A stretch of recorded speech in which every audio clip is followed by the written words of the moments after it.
Գյորջյան Կասկադ 60 ամիս փուլային վճարում բազմաթիվ առավելություններ։ Տիկին Մանեսյան, այո, շատ հաճախ ընդդիմադիր հայացքներ ունեցող գործիչները անձին կենթարկվում են բուլինգի, ատելության խոսքի զոհ են դառնում եւ կարծում եմ դուք էլ դա շատ լավ գիտեք, սակայն իմ հարցը վերաբերում է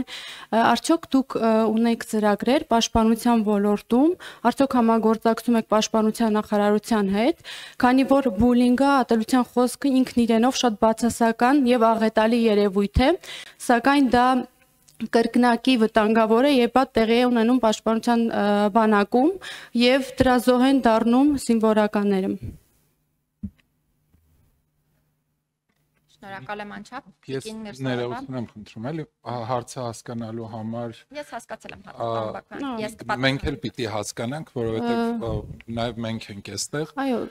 Ուզում եմ հասկանալ Տիկին Միրզոևա, ընդդիմադիր հայացք ունեցող մարդը պաշտպանության նախարարությունում, թե Չէ, դա ուղղակի որպես շնորհակալություն։ Այո։ Խոսքը վերաբերում է զինվորների կոնկրետ, որոնք ենթարկվում են բուլինգի, ատելության խոսքի, իրենց զինակիցների կամ ինչու՞ չէ նաև սպայական կազմի կողմից։ Շնորհակալ եմ, քանի որ հարցնի սկզբանե հասկացել էի, երևի թե առաջին հերթին անդրադառնամ այն հանգամանքին, որ Հայաստանում բոլորն են ատելության խոսքի զոհ, դա պիտի հստակ արձանագրենք եւ օրինակ երբ Հայաստանի մարդու իրավունքների պաշտպանության հետ կապված պաշտպանի հաստատության հետ կապված մոնիթորինգ էին իրականացնում միջազգային մարմինները, առաջին բանը, որ հրապարակային հայտարարության տեսքով են արձանագրել, դա այն է եղել, որ հենց մարդու իրավունքների պաշտպանը ատելության խոսքի տարբեր դրսևորումների զոհ է ինքնին, հետեւաբար ուզում եմ արձանագրենք, որ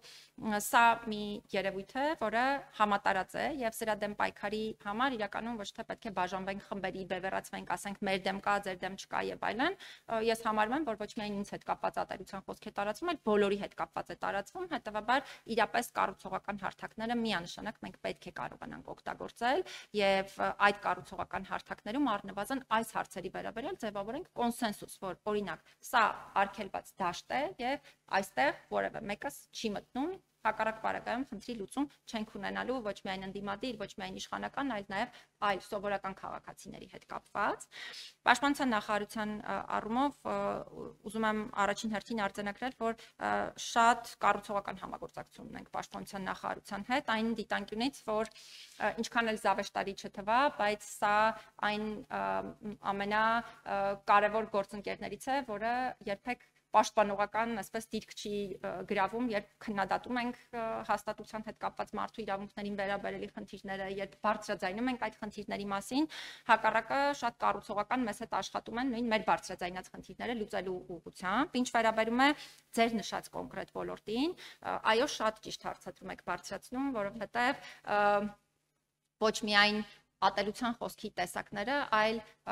ընդհանրապես անձանց ճնշման ենթարկելու տարբեր մեթոդները, դա կլինի ֆիզիկական, հոգեբանական բռնության միջոցով եւ այլն, ավելի արտահայտված եւ վտանգավոր են հատկապես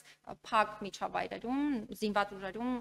եւս։ Ուզում եմ հատուկ անդրադառնալ, որ այս առումով իհարկե զարգացումներ մենք պիտի արձանագրել, որ ունենք տարիների կտրվածքով, որովհետև այն միջավայրը, որը շատ երկար տարիներ առաջ էր զինված ուժերում եւ այն միջավայրը, որ այսօր կա զինված ուժերում, միանշանակ սրանք միմյանցից տարբերվող միջավայրեր են, բայց չենք կարող չասել, որ խնդիրները դեռ որոշակի ծավալով շարունակվում են եւ այս ուղղությամբ ճիշտ նպատակին